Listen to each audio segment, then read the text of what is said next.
Well, the idea of replacing a worn out or broken small appliance is a quick fix. You know what I'm talking about, right? That broken toaster, maybe your broken vacuum cleaner.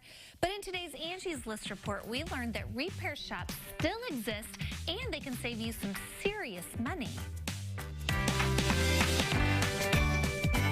It's easy to toss the toaster that keeps burning your toast. It's even a great excuse to upgrade. But enough of us are heading to the repair shop to make that industry still a viable one. You might be surprised to find out the repair industry is doing just fine. Across the 30 categories related to repair over the last 10 years, they're holding steady or even growing. U.S. Bureau of Labor statistics back this up, showing virtually no change in employment with the repair industry.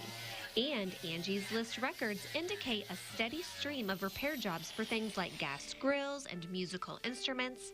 Repairs for screens, large appliances, and furniture have dropped only slightly. There are a couple of items that people tend to replace rather than repair, and they include VCR and watches. You know, let's face it, VCRs are becoming more outdated, even though I still have one myself.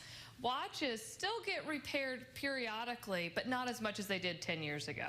When it comes to electronics and appliances, Angie's List recommends using its cost plus age formula to determine whether to replace or repair.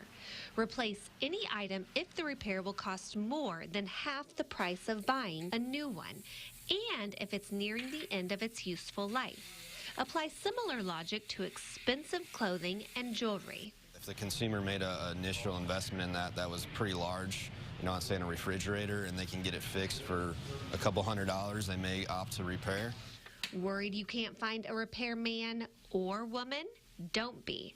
Employment experts and Angie's List show that there are plenty of them out there still going strong. Now, when it comes to vacuums, Angie cautions people about tossing out that old one too quickly. Company research shows a decline in these repairs, but she says a number of members, they report repairs costing as little as $5, and it made their 10 to 20-year-old machines good as new. We have more on appliance repair over at CILiving.tv.